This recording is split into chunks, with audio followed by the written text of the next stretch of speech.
This is the Tame Aperture podcast. Open the pod bay doors, Cal. I'm sorry, Dave.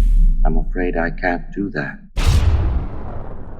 Welcome to the Tame Aperture podcast, where we talk all things movies, from first-time directors, indie art house, and much, much more.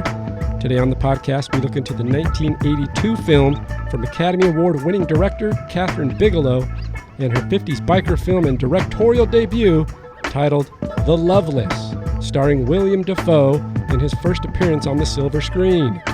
Bigelow co-wrote and directed the film with Monty Montgomery, and the duo, along with the cast and crew, took only 22 days to film principal photography. The Loveless is an independent biker drama centered on a mischievous motorcycle gang who enters into a small southern town, running amok and causing trouble, only to lead to a murderous and unexpected ending. The film premiered at the Locarno Film Festival in Switzerland in the fall of 1981, and then later at the prestigious Toronto International Film Festival in the fall of 1982. It has a running time of 85 minutes and would mark the beginning of Bigelow's ascension into the Hollywood directorial sphere. Her other works include Near Dark, Blue Street, Point Break, and The Hurt Locker. I'm Gabe Bienendahl, filmmaker, film instructor, and movie enthusiast, and with me as always, veteran podcaster and editor, the impeccable Alan Martindale. I'm impeccable. That's right, you are impeccable. Professional. Thanks for being here. How the hell are you? I'm confused. I'm super confused. Join the club, because today marks the last film in the Star Wars franchise. Yeah. It's coming out tonight. Yep, tonight. And here we are talking The Loveless. The Loveless. Sweet. So I'm not hearing good things about the new Star Wars. Yeah, I haven't heard very good things either. But who cares what the critics say? Yeah, I know. We're ready to critique a film. I love the last one. I love the last one, even though it's like one of the most hated ones. I loved it. The initial screening, I was like, eh. And then I watched it a couple more times, and I went, okay. Yeah. I see where he's going with this. Yeah, I loved it. But I like what J.J. Abrams has done. Me too. Like, I thought The Force Awakens was fine. Yeah. It's a reboot of A New Hope. It's fine. For sure. No problems there. Sure. Yeah.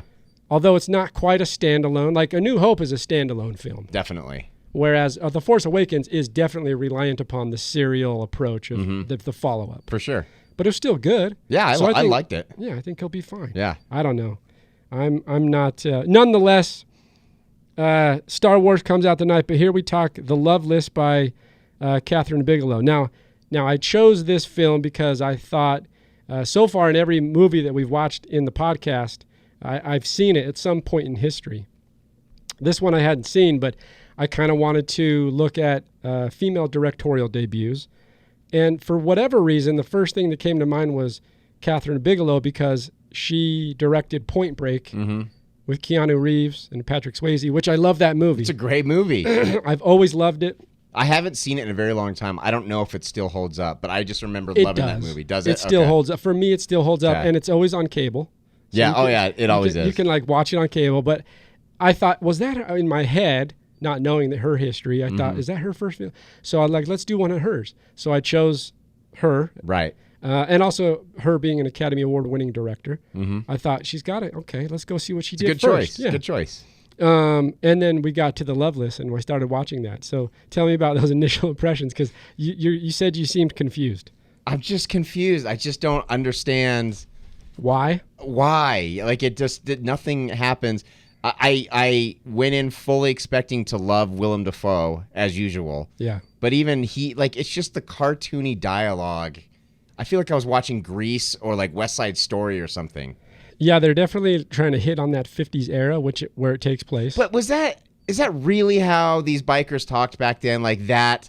I understand there's probably some slang, but that thick of just a groovy, daddy-o? Was it that bad? It's overly stylized. Yeah, for sure. I think. I mean, I don't want to pretend like I'm an expert in 50s slang. Or how bikers talked. However, it seemed overly stylized. Yeah, that's how it felt to me. But not in a good way either. No. Like, there's a way to, if you can put it right on the nose and make it almost silly. With intent. If you look at something like Pulp Fiction with Tarantino or something like that, it has a style. It's done intentionally with a certain spin to it. And I know that doesn't take place in, but I mean, like, this era of, they were trying to do it, but with a serious tone almost. Right. And it doesn't play. No, you can't mix it that way. I mean, it can get to a point where it's so corny that it becomes funny or good, and that was not this at all. That wasn't the direction they were taking. Now, every character was just way over the top. Even like the antagonist. I don't even know the guy's name, but the guy with the oil tycoon guy, Tarver. Even he was just so over the top on like no subtlety whatsoever. Yeah, it's interesting. We'll start at the beginning of the film because we immediately get our first glimpse into William DaFoe. Mm-hmm. And like you mentioned, like if you think about William DaFoe and his body of work over the last 30 years, yeah, he's done some great movies. And my wife asked me, well, what has he done? And I immediately went to, he was the Green Goblin in Spider-Man. Yeah, there's always that. I always think of Antichrist. Or Antichrist. Yeah, that's a good one. I was trying to figure one that she might recognize. Right. But he's a great actor. Yeah. There's nothing. He's in the Florida Project more recently. He's a good actor, but man, we get that first glimpse of him on the street riding the bike. I'm kind of intrigued. I'm going, okay, we got a biker. He can hold the camera. I'm going, okay, where are we going with this? Sits on these shots for really long periods of time. Very long time. Every single shot is really, really long. There's and it just starts to introduce us to this character. He's just driving down the street by himself on his bike. He's a 50s Harley guy. Yeah. Right? He's a greaser. Right.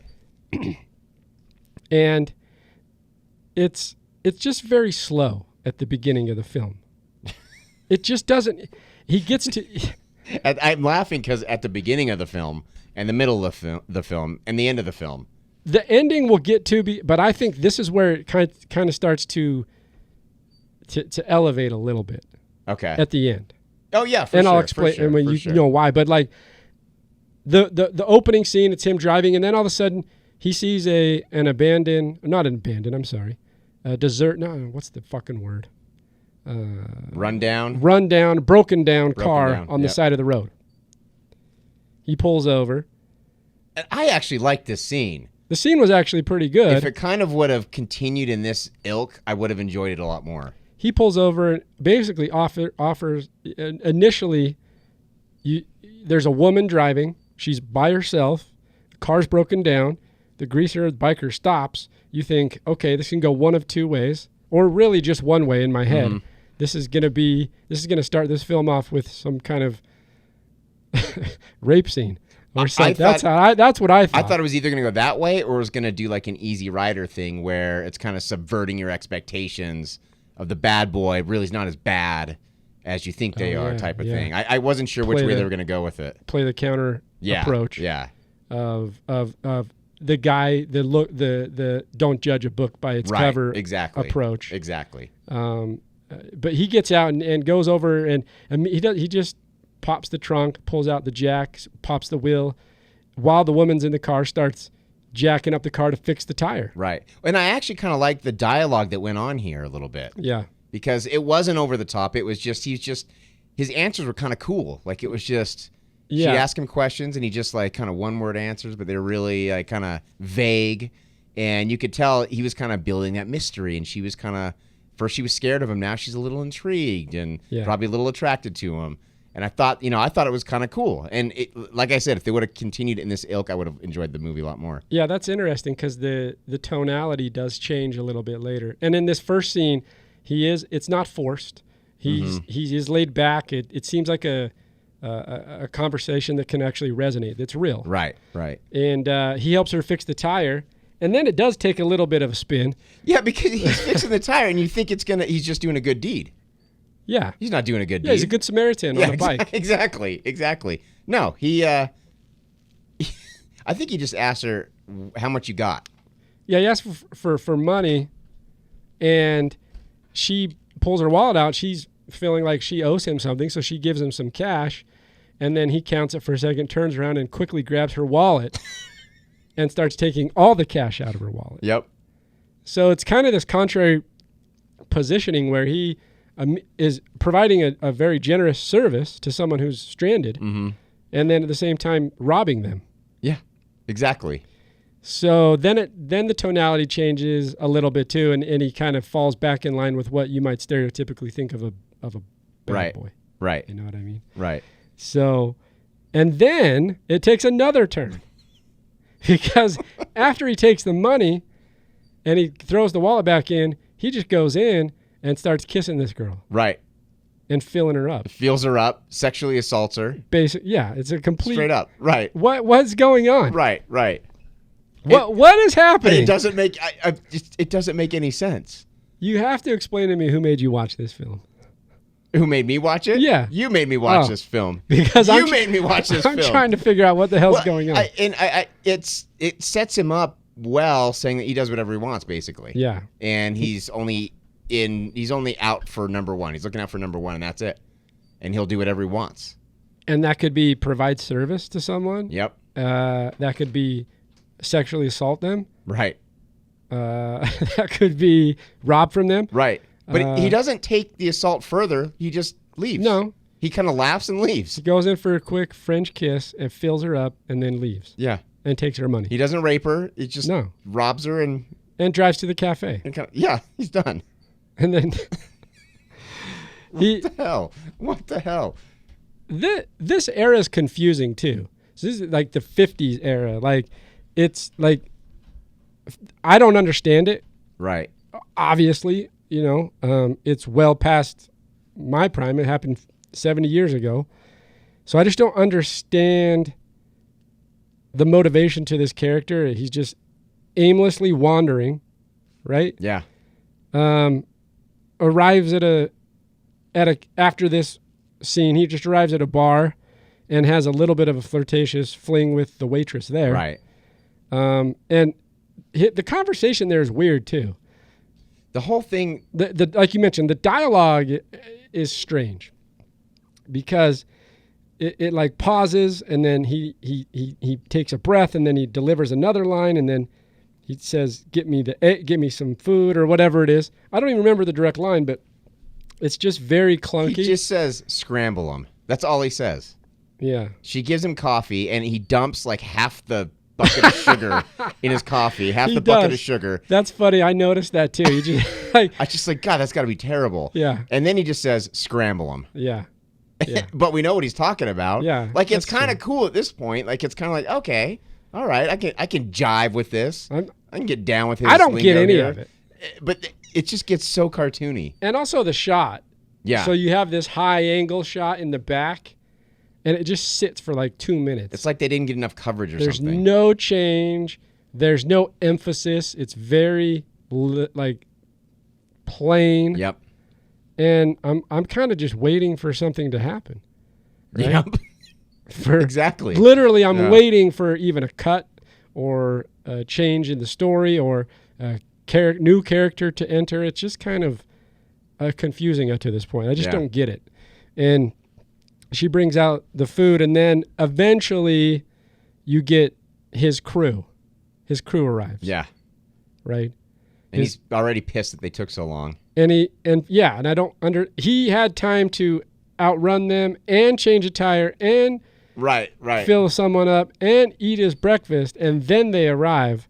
And I guess the thought was one of the crew blew out his engine or one of his had a problem. The chain on his bike had gone. But it took everybody to... Right. I don't understand. The whole thing doesn't make any sense. I don't get it, Alan. I'm going to keep... I don't even know where to go with this podcast. I don't either. The whole movie is just... And then I'm actually interested how you're going to do this because nothing happens after this. Like, they're just stuck there and a bunch of things happen, but it doesn't build to anything. Well, we do know that they're on route to Daytona. Right. For the races. Right. Which I don't understand why they're going to Daytona. Are they racing or are they just going to go watch the races? That is never understood, but they're on their way down. We assume that later on, too, they're from Yankee country, northern, northeast America, the United States, and they've now traveled down to the South. What's this idea behind the South with... Because the previous film with Easy Rider, there was like murderers in the South and anybody who was overtly liberal or had some kind of progressive approach to how their thinking was like taken out. Like Right. Jack Nicholson's character in Easy Rider Right. gets killed. And Yep. then you go down to the South again, and these guys just see these Yankees come They're down. labeled as communists immediately. Exactly. Yeah. And they want to kill him. Right. I don't know. Have you ever visited the South Yes, before? it's actually, there's a reason they call it Southern Charm, because everyone down there is fantastic. That's what I last year went down. I was down in Louisiana, and maybe I have, because I haven't. I don't know. Maybe I haven't lived there, but it was Right. perfectly Like charming. I've spent time in North Carolina and Louisiana. I've been to those places, and everyone's very. Even if you go, like if you ever have to fly out of Salt Lake and fly across country and have to stop in Atlanta, even the people in the airport are incredibly nice. They're charming. Well, whereas early morning flights here in Salt Lake, everyone's bitching and moaning. Down there, everyone's friendly. They're smiling at you. They're waving. How you doing? Yeah. So I don't know what the deal is. There's a bitter aggression in these characters, at Yeah. least for these storylines. Yep. And it all takes place down south. I don't know. It's an interesting dynamic. But they're en route to Daytona. His crew arrives. The waitress there is kind of charmed by him. Mm-hmm. Maybe not even charmed, but kind of intrigued Definitely. because they're outsiders. Definitely. And they immediately stick out like a sore thumb. Mm-hmm. And so, but we do meet the other bikers, and then we also meet Tarver. The Tarver. This character does play into the story later on, quite importantly, but he's kind of a dick, and he's basically He's over the top. he's over the top, but he's I'm just waiting for him to grow.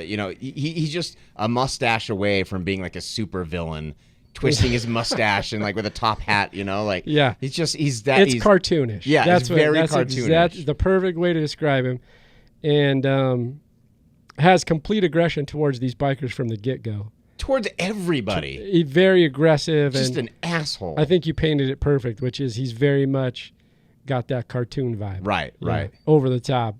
Dirk Dastardly.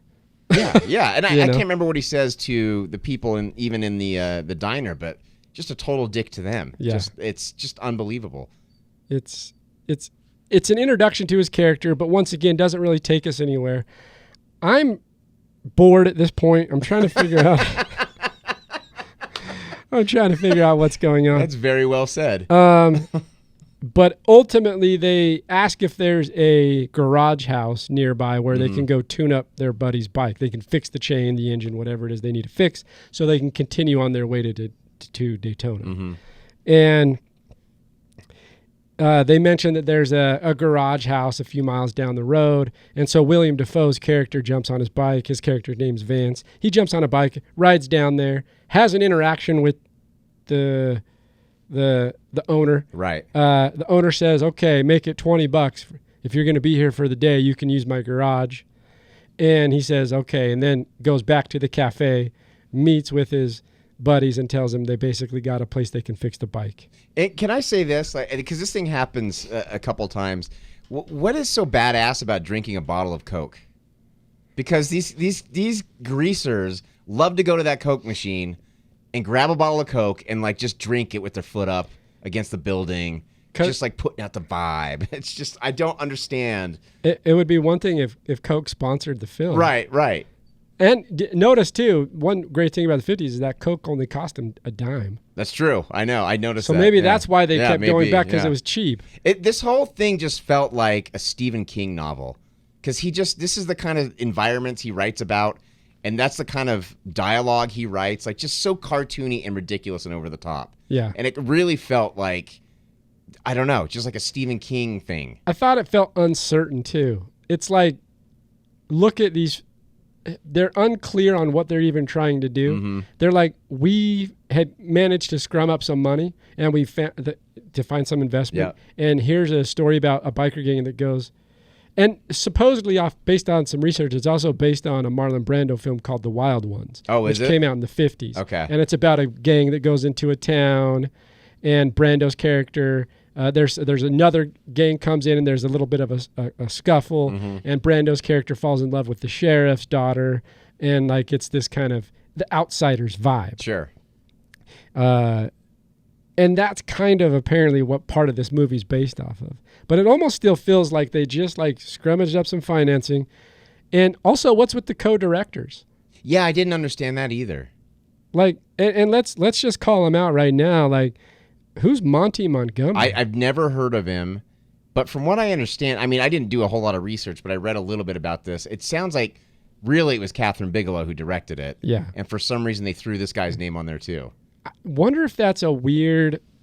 I don't know what that would be. I'm curious to know why he even is in the picture. I don't know what he did later. Based on some of that research, he didn't do a whole lot. Not the only thing he's ever directed is this. The only thing he's credited on IMDb as directing is this. He was a producer on a bunch of other stuff, Twin Peaks. Oh, that's a big one though. Yeah. Let's see. It's David Lynch. Mulholland Drive.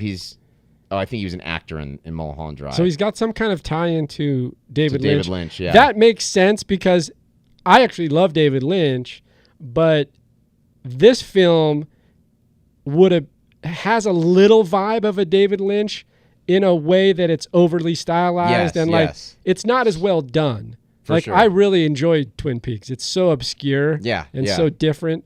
And you were mentioning like some of the acting so over the top. But it works. It works. But the way he does it, there's something the way he builds that makes it feel right. Like believable. Whereas this is trying to do that and it fails. It does. Something's missing. It fails horribly. Yeah. Definitely. So it does fail horribly. We're basically 10, 15 minutes into this podcast and we've basically told everybody not to watch this film. Yeah. Seriously, wow. It just sucks, man. Like, here's the real weird kicker about it as it goes on. It kind of got interesting towards the end. And this is the thing, is like you went 60, 70 minutes of just uncertainty and unclarity and no vision. For me, no vision. Yeah, I think that's kind of the underlying thing here. And that, I mean, also like that's probably part of their intention to some degree. For sure. It's got to be deliberate, right? It has to be. You would think so. I hope so.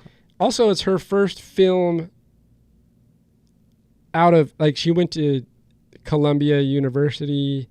It's one of her first films coming out of school. Okay. So there's a little bit of those, well, like we've talked about in previous podcasts, especially with this particular podcast, is that, look, we're looking at first-time directors a lot of the time, and they're getting their training wheels. For sure. Or they're still have their training wheels. I mean, I can understand that.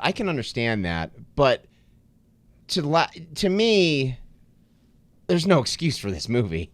Like, it seems like every time it starts, you think it might start to get interesting. It just doesn't. Yes. Like, the opening scene, I thought that was an interesting way to set up the character, but nothing comes from that. Like, there's no callback to it. It doesn't, even later on, there's some inconsistencies with what we see in the first scene with what he does later on. Like, the whole thing doesn't make any sense to me. But he does come into town. Mm-hmm.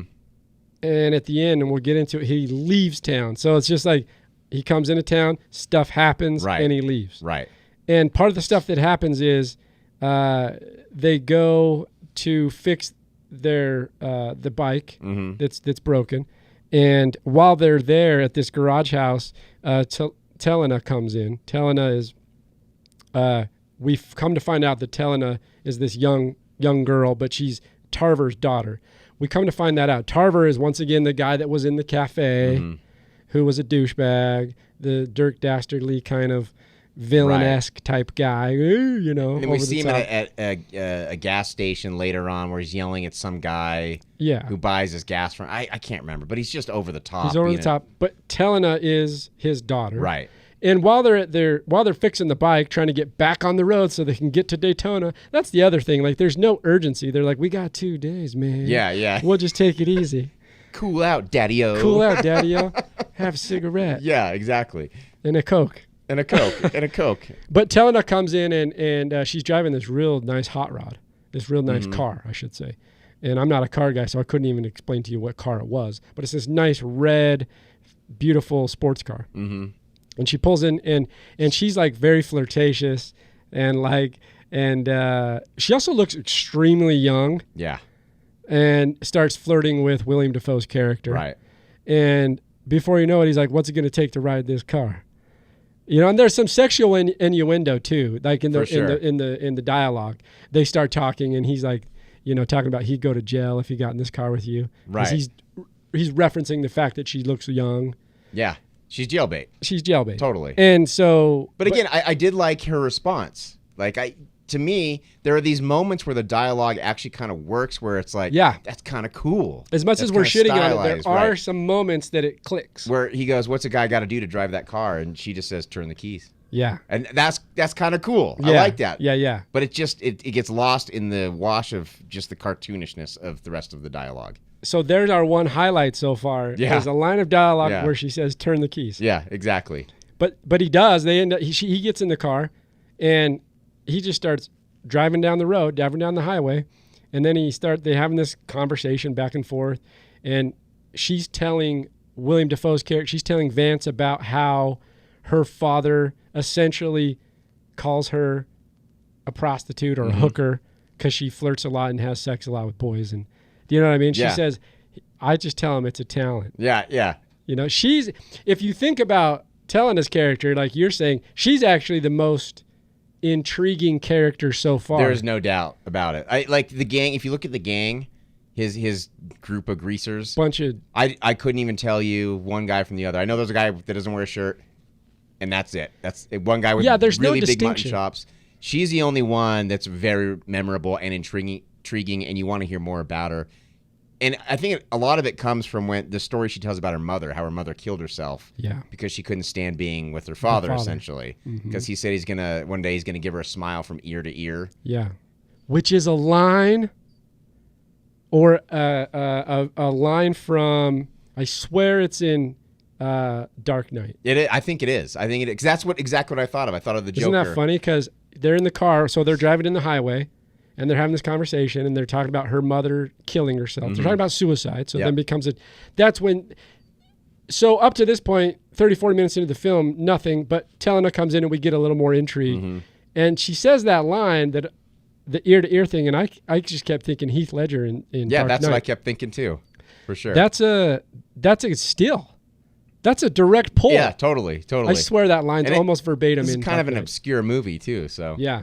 Good on Chris. On Nolan, yeah. Good job. Good job. But yeah. That backstory is intriguing because even William DaFoe's character at this point, we're like, who cares? Right. Exactly. Nobody cares. But Telena, there's some interest. And so obviously, the father's very abusive, and she drops the line. I don't remember what it is, but she mentions that he's like some oil guy, and that's when you put the two and two together. That Tarver guy is her father. And also... And you start to feel for her immediately. Because DaFoe's character is like, how'd you get this car? Right. And he's playing into that, and then that explains the fact that she comes from some form of money. Right. You think oil, you think money. Yep.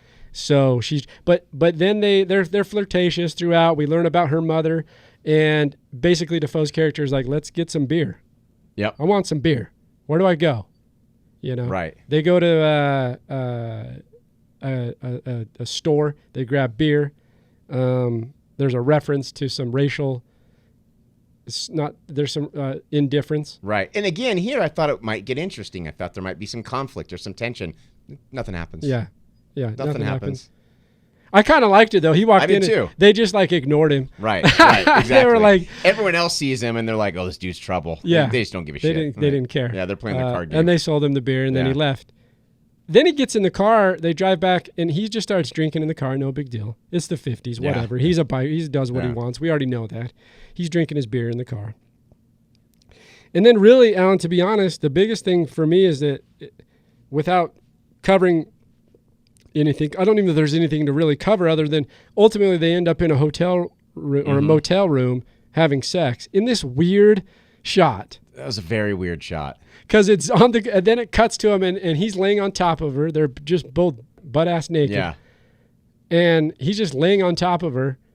It almost felt like... It was a weird shot for a sex scene. It almost felt like it was supposed to be artistic or something. Yeah. But it just didn't. It just looked awkward and strange. It didn't look comfortable. No. It didn't look like they were having an enjoyable time. No. It didn't look like nothing that you would associate with sex. No. It just looked It wasn't weird. sexy. It was just no, like... the pose was weird. It was bizarre. He was like, it was almost like he was posing for the camera. Exactly. He's all, it's so strange. But they have sex. So nonetheless, even if she is jailbait, he didn't care. No, he doesn't give a shit about anything. And then this is where we really know that Telena is Tarver's daughter, because then outside the motel we hear shotgun. We hear gunshots. Yep. And the tires of her car, her red beautiful sports car, have been blown out. And then all of a sudden they kind of jump up and they're like, what's happening? And then Tarver just breaks the damn door down and grabs his daughter just nude and pulls her out. See, again, I thought things were going to get interesting. This is exactly. They have these little, as much as we're kind of playing into the fact that there's not a lot going on, there are these little moments where you go, here we go. And then it kind of just is a letdown. Right. It's going to be, I thought for sure it was going to be William DaFoe just like going badass on this guy. That's what I thought. I thought, Tarver breaks into the motel room, starts yelling at his daughter. He also starts saying weird things like "you're mine" or something like that. Yeah. And then you start getting creeped out about that too, because then you start going, is it more layered there? Right. Between the daughter and father, and it starts to get real sickening. Right.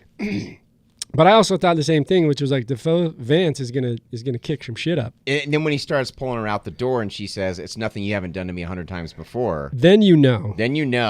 And I also think, okay, William DaFoe, at this point, he doesn't give a shit about anything. But that's bad. Like, that's straight up abuse. Plus, the dude busted in on him. He's going to chase him down. He's going to get on his bike. He's going to get his gang. In that moment. Yeah. In that exact moment. Right. And he's going to be like fucking shirtless on the highway. Exactly. Like, I'm going to fuck you up, Tarver. Right, exactly. That's No. He sits back and smiles. Right. He doesn't care. Like, oh, the girl got caught. Oh, well. He got his rocks off. He doesn't care anymore. And exactly. But that line of dialogue does hit him later. The line of dialogue that Telena in a weird spot. And again, it hits him, and you think, all right, his conscience is going to get to him. But no. No, he just sits there drinking beer. Loveless. He's the Loveless. That's the name of the movie. I get it. It's all coming together. I get it. Everybody go watch the movie right now. Stop the podcast. Yeah, but and then when he comes back, and one of his gang members says, "Did you get in there?" And he said it was wide open. It's just like, God damn, like. Oh my gosh, it's so dumb. I'm sorry. So stupid. It's so fucking stupid. What? I don't So this is the thing. A line like that, like you have some cool lines, and then you have a line like that, and you're like, come on. Yeah, right? Really? Give me a break. That's a little much. I'm going to attribute all the cool lines and cool moments of action to Kathryn Bigelow. Yeah. And all the weird daddy-o lines to Monty Montgomery. Because I think he came up in that era. Because Monty Montgomery has not done anything since, other than his affiliation with David Lynch, and I love David Lynch, so shout out there. Right. But do you know what I mean? Anything good from the movie came from Kathryn Bigelow. And anything that's over the top, 50s I think that's fair. campy is Monty Montgomery. I think that's fair. Let's go with that thesis from here on out. I like that. But he goes back, and he's like, wide open. It's wide open. And you're like, okay. You're a disgrace to humankind, and especially any dignified men. And you don't. The other thing is, at this point, it just reminds you that you don't care about the character. Exactly. At all. Exactly. The one character we may have cared about has just been dragged off by her pedophile father. Yes, and exactly. She's gone, and no one gives a shit. Yeah, you're the one that you're going to start to. You're sympathizing with. Right. Now, the trick is if you don't hear that line, if you don't hear her say that on the way out, then you don't really put two and two together until later. Right. In other words, she says nothing you haven't done to me, which means he's sexually assaulted or raped his own daughter. Mm-hmm. And that's hard and disgusting and all the other things you could think on top of it. But if you don't hear that line, you don't really know that until later in the film. Mm-hmm. And it almost took me that recollection later to go, oh, that's what she said. Right. Do you know what I mean? Well, and that was the time when I finally wanted Tarver to get some comeuppance. Before, I just didn't care. Like, it's just he's a cartoony villain. I don't care. Yeah. But that's real dark, and we haven't been that dark in this movie yet. And that's the thing, the contrast, the juxtaposition of the lighthearted, not the lightheartedness, but like the way that they stylize it with the whole thing and all the like 50s look and the whole drill. And then you're like throwing in this really dark, this not even subtext, but just dark storyline. But he goes back. Now they do get some vengeance because DaFoe seems unaffected, but later in the story, they do pursue him and they run him off the road. Oh, that's right. So that's right. But it's not clear entirely, and this comes down to how the filmmaking technique was for me. Like, it took me a minute to realize that's what was happening, because he goes back, they're fixing the bike, and then that night they go out to ride. Right. And the one guy who still has to fix his bike sticks around the garage and is fixing his bike, and they just want to ride the highway for a minute. And they're unless I'm completely miscued here, they catch up and they find Tarver and his daughter in a car and they chase him down, and that's how they crash. I think you're right. So there is some retribution there in a way. For sure. But it's not executed very well in terms of how they did it in the edit and the way that it was put together. There's a lot of stuff with the timeline and the edit that didn't make a whole lot of sense to me. Like when Tarver's kind of putting together his gang to go take these communists out. But before that, if we stick on this just real quick, that scene, they do chase down Tarver in his car with Telena inside. But they didn't go out with the express intent to find him. I don't think so. Okay. But I don't think so. That's what we're saying is there's no clarity to, like, it wasn't the intent of them to go, let's go find Tarver and kick his ass. Right. It was like they went out to ride while their buddy was fixing his bike. They ran across Tarver and then pursued him because they're bikers. Right. And then as a result, he speeds up and crashes the car on the side of the highway. And Telena's the one that gets hurt. She got a big cut on her face. Well, and this isn't the first time she's got a scar on her face because of her father either. Yeah. And that is mentioned earlier. And that's why she got the car, because he bought her the car to apologize for the scar. For the scar that he gave her. Yeah. Yeah. So we know he's abusive. We know he's a jerk. But they run him off the side of the road, which is interesting too, because did they not know that Telena's in the car? I have no idea. Or does DaFoe just not give a shit? I just don't think he gives a shit. I have no idea what's going on in this entire movie. And to be honest with you, I don't really care either. The one thing, once again, I don't care, but it's funny because there is a sympathetic emotionality feeling for me towards Telena. I wanted her to get her vengeance and her retribution. So when they do crash, I go, man. But then Vance, who's DaFoe, he just keeps riding. Yeah. He's like, I hit that and I'm good. Like, doesn't matter to him. Yeah, he doesn't care. But I think they're angry at Tarver for whatever reason, either the aggression that he showed at them earlier at the cafe or whatever it is, and so they run him down and they crash. And then it's this weird, once again, this is where the placement and how they build the story doesn't make sense, because that happens. And then it feels like within the next scene or so, they're basically at the lounge, at another a bar, a cafe, not a cafe, a lounge, a bar lounge, and everybody in the town is there. The bikers go, the waitress from the previous cafe goes. Is this before or after they were throwing knives at each other? This is after. Okay, but that part's just dumb. They're just playing chicken with knives. But here's the thing. Well, I do want to say it again. I'm going to sound like a broken record here, but they start playing with knives and throwing them at each other. I'm like, maybe something interesting's going to happen here. They're playing with knives. And of course, nothing happens. No, they're just in this is before the scene I was just explaining, and they're in the garage. They're just playing tough guy. It's chicken. Yeah. With knives. It's not. Right? It's chicken with knives. Right. It's stupid. The whole thing is stupid. This whole movie's stupid. They end up, I want people to go watch it because I want them to see if they can make sense of it. But they get to the bar lounge, which is funny because, and I get it. I guess it's a small town, so that's where people would go to have a good time. So that part I get.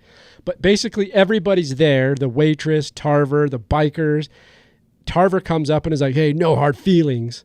And you're like, what? I know, but he also mentioned something like, guys got to get his, you know?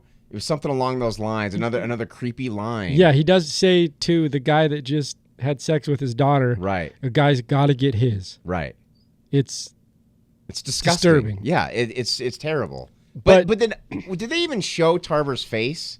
Because I remember seeing that and just seeing a hand, like it's a medium on DaFoe, and it's just a hand kind of patting him on the chest, being like, no hard feelings, right? And I don't remember. I remember thinking, is that Tarver? It is Tarver. It is. Yeah. Okay. But in terms of the shot, and I may be off here, I think you're right. It's that medium shot, but also I think he leans down into the frame. Does he? Okay. So the hand goes on, but then he leans into the frame, and you see it's Tarver. And a guy's got to get is just like, oh my god, right? Who is this guy?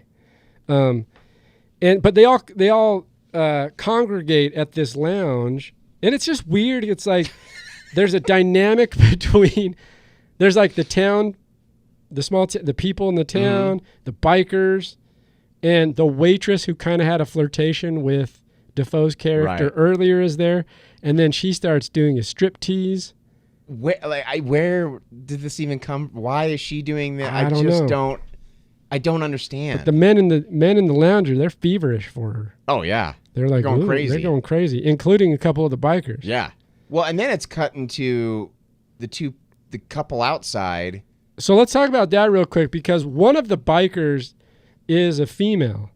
One of the the people in the gang. I thought she was with one of the. Well, gang, I mean, I think she hops around. Okay. But yeah, I mean, she's part of the crew. Okay. And she's with the one guy. But she's the traditional leather jacket, high heels blonde. Yep.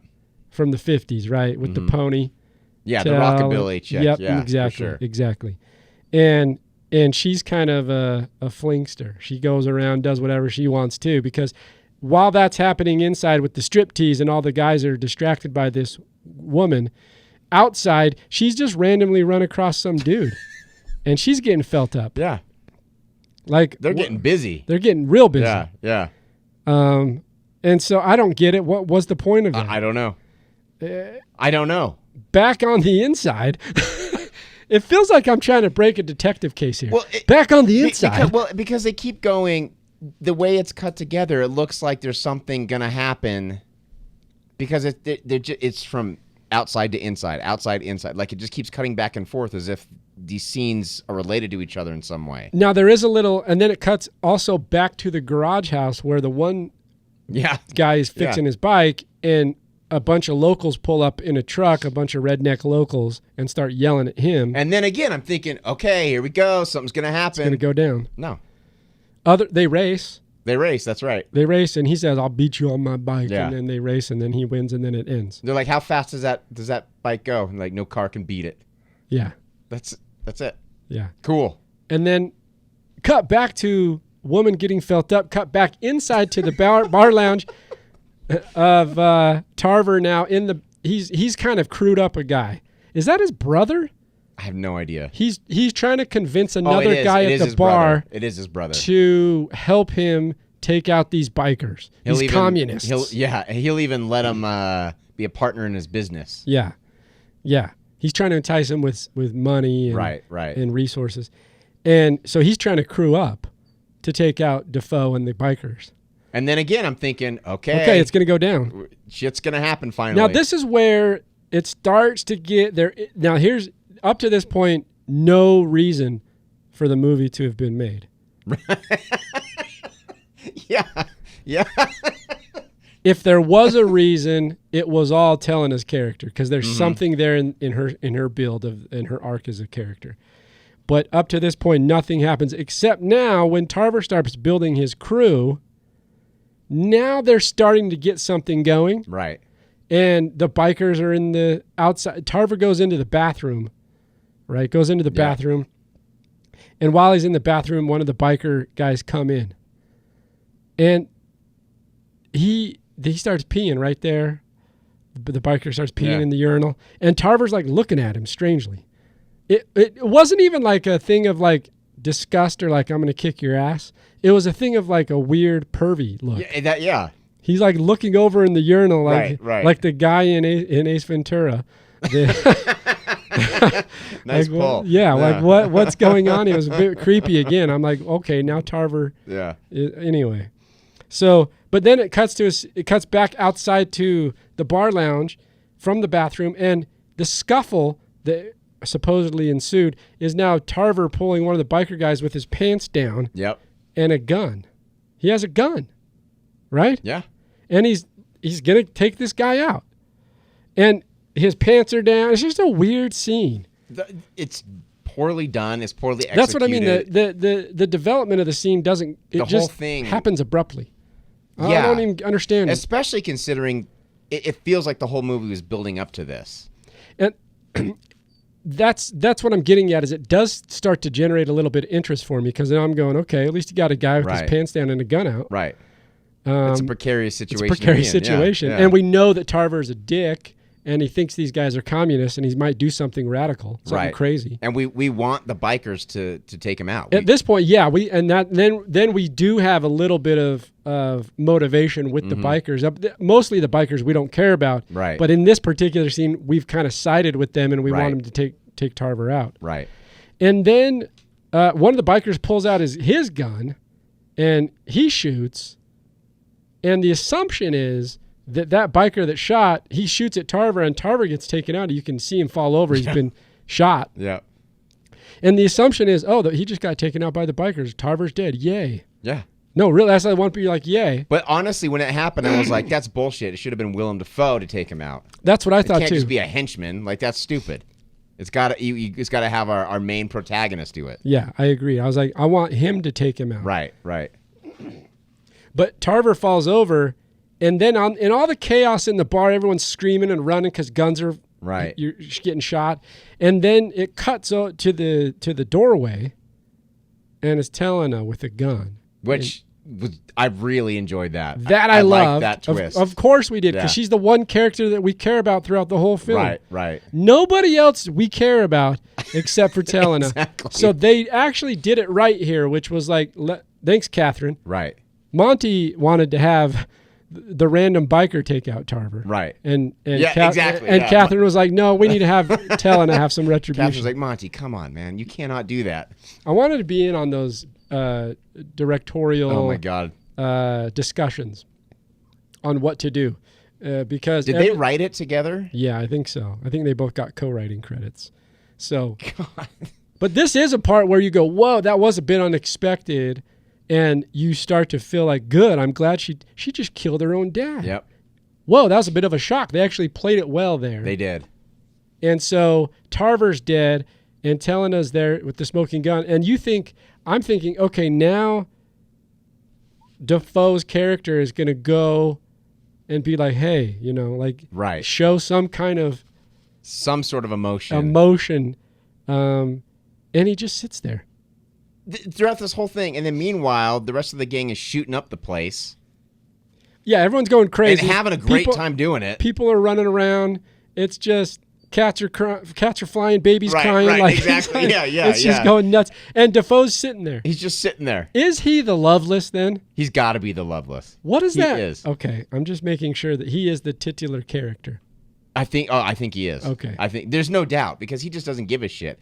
Even when he has no love. No, he has no love for Zero. anything. Not even mayhem. Like I don't even think when he felt up that woman at the beginning, I don't think he even loved that. Yeah. I just think he's just trying to feel anything. He's just emotionless. Yeah, because these other guys are shooting up the bar, and they're having a great old time doing it. Yeah. Scaring the squares, man. They're loving it, but he just doesn't care. Yeah.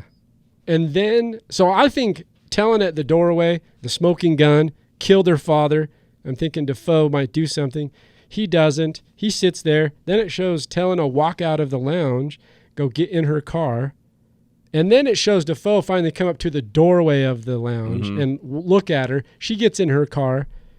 And then I knew what was going to happen. Oh, I did too. I mean, it's telegraphed in, but I still thought this was well done. So basically she takes the same gun, sticks it in her mouth, Well, it's slowly. She does it very slowly too. Yeah. Like she kind of holds it and then turns it around. And But I would attribute part of that to the acting.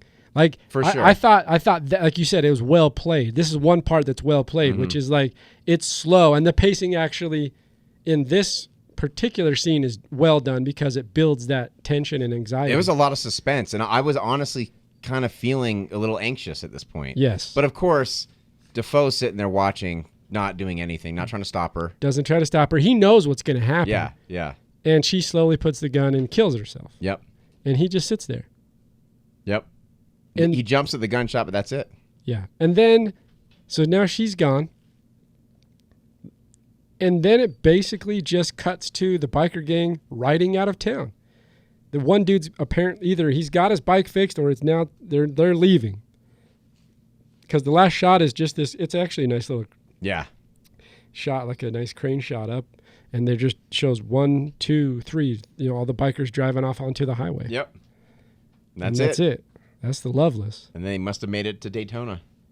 I hope so. A town full of dead people in their wake. I don't know that it has a whole lot of substance to it, like we've discussed. The only person we care about is Helena as a character.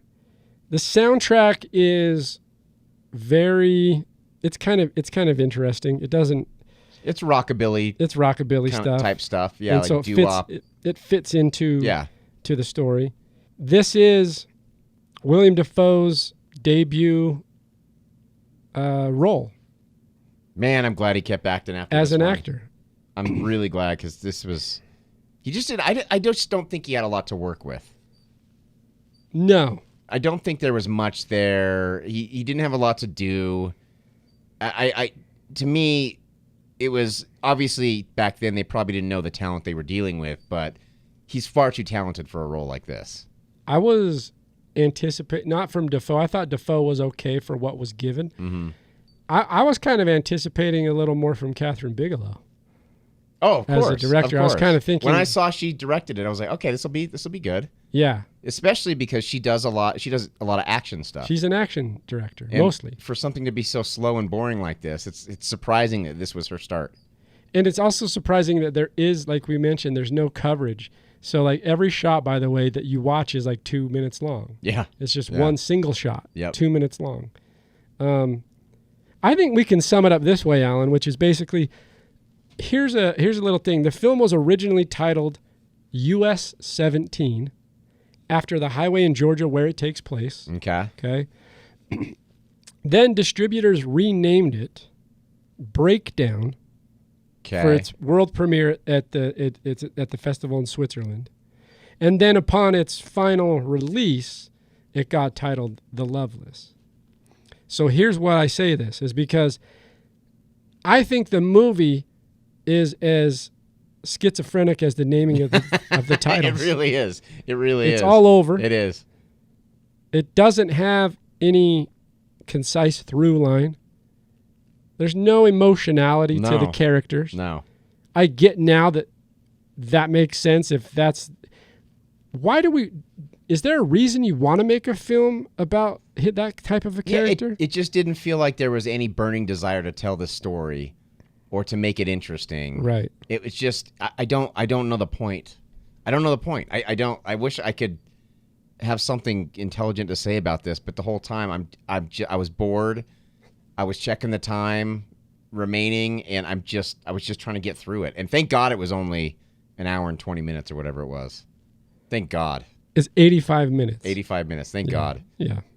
Because it was And pretty rough. part of those title changes was the original film, after they called it, Breakdown, Bigelow didn't like the title, so she felt that it was too generic. And I was like, you mean like the film? Yeah, I'm not sure. Even I couldn't tell you anyone else. I couldn't even pick out Tarver in a lineup. Yeah. Like there's all of these characters are just faceless, nameless, and pointless to me. Yep. The only one is that actually, it should have been centered on Helena, and it should have been her movie. It should have been, in a way, titled around her. Like, had you taken a little more of her story and let us see the story through her POV throughout, not just little moments, that would have been more intriguing. I agree for sure. Look, guys, The Loveless, don't watch it. Don't watch it. Don't watch it. Alan, give me your rating on The Loveless and give me your overall summary on the film. I think we've got a pretty concise vision of what you think. There's not much more that I can say. It was boring, and I didn't like it. And the parts that I did like were far too short and gone too quickly. The ending, I think, was pretty good, and that will bump up the score a little bit. And other than that, it is what it is. It's one of the most forgettable movies I've ever seen in my life. I'm going to give it 3.5 switchblades. Thrown it directly at your feet. Yeah. Okay. 3.5. That's there's Alan's score for The Loveless. So I think I would summarize this particular film as boring. I almost feel like the moderator in Billy Madison, where I should say that, we're all now stupider for watching this film, and may God have mercy on your soul. There are, there's that, people always say there's an hour and a half I won't get back. I don't genuinely say that and mean it, but I actually do mean it with this movie. Actually, let me read a couple pieces of trivia real quickly. Okay. Particularly about Kathryn Bigelow, which I think, because although we're kind of shitting on the film, and this is really the first one we've really gone in hard. Mostly, as you know, I'm an apologist. I always consider the concept of what it takes to make a movie. I get that, and I feel it. So I'm a little more open-ended to not. And so, as much as we're giving it a hard time, at the same time, I will say that her subsequent films I really enjoy, and she's ascended into that Hollywood level, especially with The Hurt Locker, which I thought was a great movie. Mm-hmm. If you saw The Hurt Locker, it's a great movie, and properly rewarded. She becomes the first female director to ever receive an Academy Award. Yep. So once again, a lot of these times, we even shit a little bit on Scorsese's film, his first film. But when you look at her first film, which is this, and we're kind of shitting on it, and you look at where she's gone, like, we know that there's still talent there, and they've been able to, over the course of time, put in a certain amount of reps to acquire, to pull and extrapolate that talent to make something that's really, magnificent. And I've said this a lot of times on this podcast. To me, that's part of the fun of watching these old movies, is to see where they came from and where they're at now. Yeah. Because there's something about the growth that is more fascinating to me than just watching a shitty movie. Yeah, and that's the beauty of it. If we're going to pull kind of a nice golden nugget out of this, which is, it's fun to see the fact that not everybody hits home runs. Mm-hmm. Not everybody, there's failure, and there's something good about failure. Yeah. And I think societally and culturally, we should learn to embrace that and understand that even though we're kind of shitting on it, the truth be told is that the other perspective of that is, look, you can fail, mm-hmm. and then you can come out of that failure and really come out with something stronger on the other end. It's not a death sentence by any stretch. Right. So props to Kathryn Bigelow for being the first woman to ever win an Academy Award. Also, I found this interesting. Her favorite films are The Wild Bunch, Mean Streets, Lawrence of Arabia, The Terminator, and all of Alfred Hitchcock's works. All of them, huh? Yeah, she loves the body of work from Hitchcock, right? Married James Cameron. Yeah. Which I didn't know. I did know that, actually. And they had, of course, they're now divorced. And she taught college, so at the California Institute of the Arts. Also the first woman we mentioned to win the Academy Award, also the first woman to win a BAFTA for director. So that's the British equivalent of the Academy Awards. So good on her.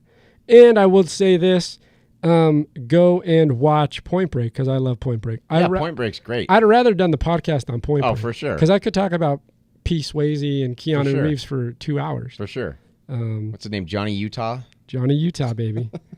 Johnny Utah. That was only 10 years after this one, too. Yeah. Yeah, so... She came a long way in a short time. It's so fun and just is really... It's just a real solid movie.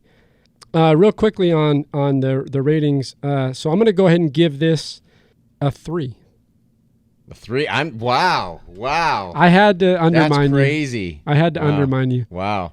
Because typically you're the harder grader. That's true. I just did it out of spite.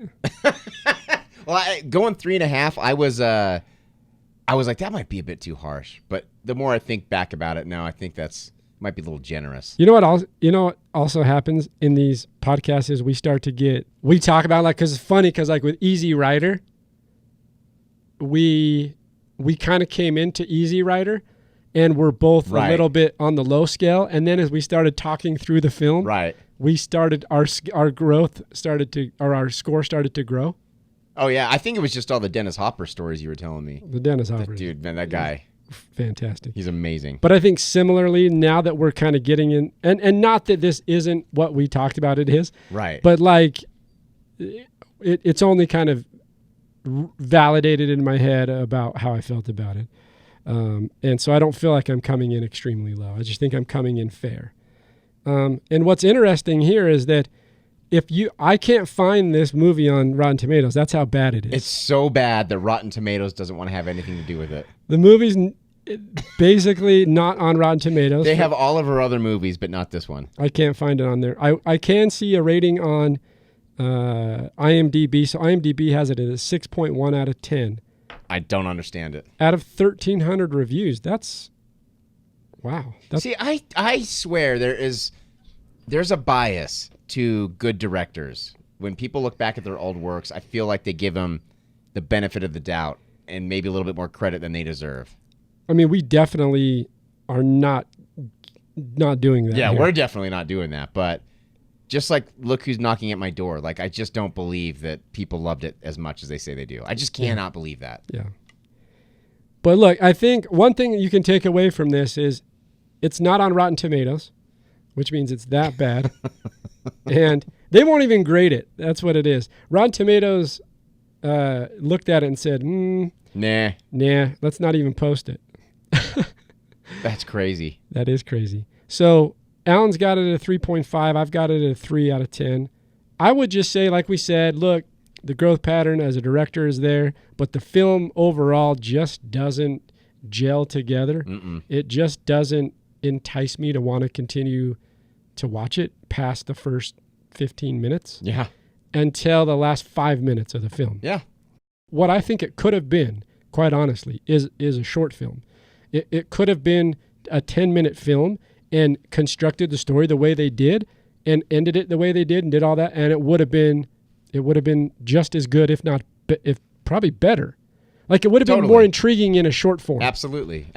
So anyway, interesting. And I think that's one thing I always notice too is like sometimes you can write a story and you try to stretch it. The story doesn't deserve 90 minutes. Right. The story deserves 10 minutes, 12 minutes. And maybe that's partly what they're doing because these scenes were so long, it was paced so long, and so maybe they were just trying to stretch it out. And too many characters. Way too many characters. Too many characters, and not enough of the character that we actually care about. Exactly. All right, this is the Loveless, directed by Kathryn Bigelow and Monty Montgomery from 1982. And this is the Tame Aperture podcast. Go check us out on all streaming platforms, www.tameaperture.com, and tune in next week as we break into Terrence Malick's directorial debut from 1973, Badlands. And be sure to subscribe and tune in. Thanks, everybody. The Tame Aperture podcast is produced by Dutch Angle Pictures in association with Studio B Productions. Listen, watch, and subscribe on Apple Podcasts, Google Play, Spotify, and YouTube.